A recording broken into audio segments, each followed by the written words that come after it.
fabulous 131. Welcome to another episode of Lindsay's Library.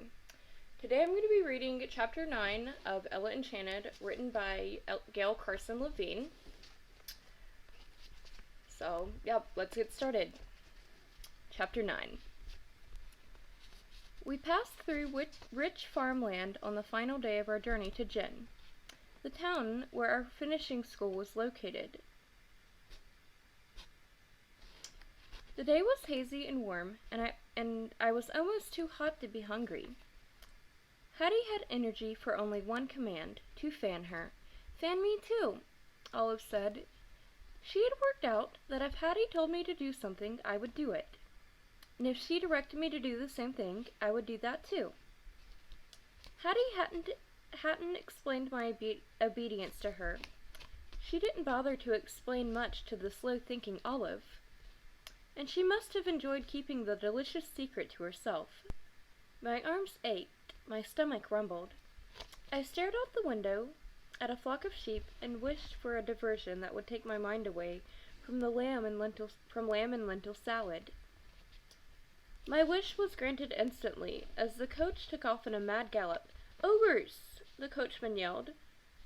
A cloud of dust hid the road behind us. Through it, I made out a band of ogres, kicking up the dust as they chased us. But we were outdistancing them. The cloud was receding.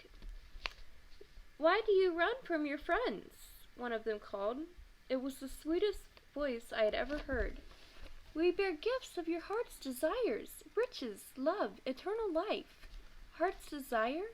Mother, the ogres would bring her back from death. Why were we tearing away from everything we most wanted? "Slow down," Hattie ordered unnecessarily. The coachman had already reined in the horses.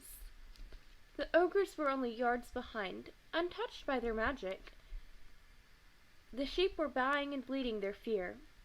Briefly, their noise covered the honeyed words, and the spell broke. I remembered that the ogres couldn't revive Mother. The horses were again whipped to a gallop, but the ogres would be beyond the sheep in a minute, and we'd be at their mercy again. I shouted to Hattie and Olive, and to the coachman and footman. "Yell so you can't hear them." The coachman understood first, and joined my voice with his, shouting words I'd never heard before. Then Hattie began. "Eat me last! Eat me last!" she shrieked, but it was Olive who saved us. Her wordless roar drowned out thought. I don't know how she drew breath. The sound was unending. It continued as we passed the outlying homes of Jen. While the ogres faded from sight, and while I recovered from my fright. "Quiet, Ollie," Hattie said. "Nobody is going to be eaten. You're giving me a headache." But Olive didn't hush until the coachman stopped the carriage, came inside with us, and slapped her smartly across the face. "Sorry, miss," he said, and popped back out. Finishing school was in an ordinary wooden house, except for its enormous ornamental shrubs, pruned into the shape of wide-skirted maidens. It might have been the home of any not-so-prosperous merchant. I hoped the lunch portions were generous. The door opened as we drove up, and an erect, gray-haired lady strutted down the walkway to our carriage. "Welcome, young ladies." She swept into the smoothest curtsy I'd ever seen. We curtsied in return. She waved a hand at me. "But who is this?" I spoke quickly before Hattie could explain me in a way I didn't want to be explained. "I'm Ella, madame. My father is Sir Peter of Frel. He wrote a letter." From my carpet bag I extracted Father's letter and the purse he'd given me. She tucked the letter and the purse, after weighing it expertly in her palm, into her apron pocket. What a lovely surprise. "I am Madame Edith, head mistress of your new home. Welcome to our humble establishment." She curtsied again. I wished she'd stop. My right knee cracked when I went down. "We just had lunch." So much for generous portions. and we are sitting down to our embroidery. The young ladies are anxious to meet you, and it's never too soon to start being finished." She ushered us into a large sunny room. "Young ladies," she announced, "here are 3 new friends for you." A room full of maidens rose, curtsied, then resumed their seats. Each one wore a pink gown with a yellow hair ribbon. My gown was stained and wrinkled from the journey, and my hair was probably limp and unkempt. "Back to work, ladies," Madame Edith said. "Sewing mistress will help the new pupils." I lowered myself into a chair near the door and stared defiantly at the elegance around me. I met the eyes of a girl about my age. She smiled hesitantly. Maybe my look softened because her smile grew and she winked. Sewing mistress approached, bearing a needle, an assortment of colored thread, and a round of white linen, marked with the design of flowers. I was to follow the outline and stitch the flowers in thread. The cloth could then cover a pillow or the back of a chair. After she explained what to do, sewing mistress left me, assuming I would know how to do it. But I had never before held a needle. Although I watched the other girls, I could not thread it. I struggled for a quarter hour till sewing mistress rushed to my side. "The child has been raised by ogres or worse," she exclaimed, snatching away from me. "Hold it delicately, it's not a spear. One brings the thread to it." She threaded the needle with green thread and returned it to me. I held it delicately, as ordered. She left my side, and I stared stupidly at my task. Then I stuck the needle into the outline of a rose. My head ached from lack of food. You have to knot the end of the thread and start underneath. The speaker was the last who had winked at me. She had pulled her chair next to mine, and sewing mistress will ridicule you if you sew a green rose. Roses have to be red or pink or yellow if you're daring. A pink gown, similar to the one she wore, was spread across her lap. She bent her head over to make a tiny stitch.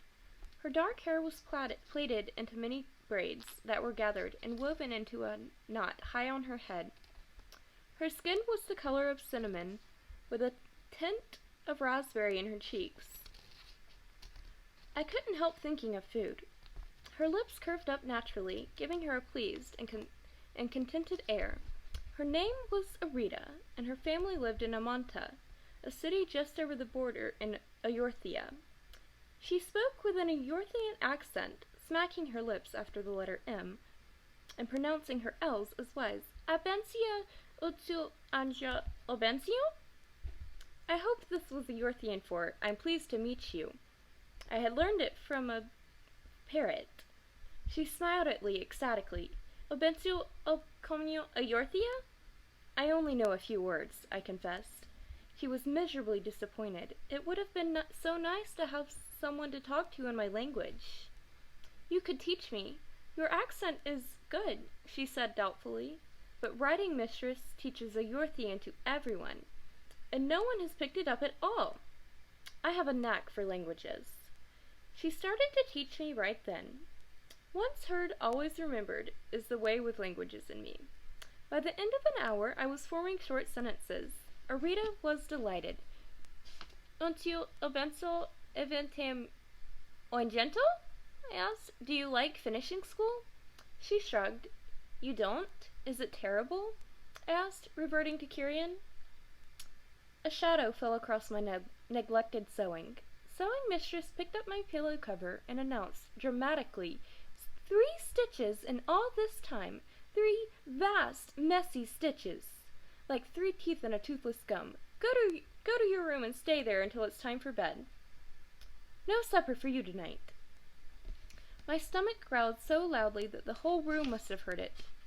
Hattie smirked at me. She couldn't have planned better herself. I wouldn't add to her pleasure. "I'm not hungry," I announced. "Then you may do without breakfast as well for your impertinence." And that ends chapter 9 of Ella Enchanted, written by Gail Carson Levine. I hope you've enjoyed this episode of Lindsay's Library. If you did, don't forget to like and subscribe. And also, if you want, you can check out my links down in the description below. The first of which is for my affiliate with So Sick Clothing. There's a promo code through them that will get you 15% off site-wide. That promo code is ElGrace15. And there's also a promo code for my merch on Teespring. That promo code is Cool for School. And the rest of my links are my website, my social media, all those good little things. Thank you for watching, and above all else, stay fabulous. Bye!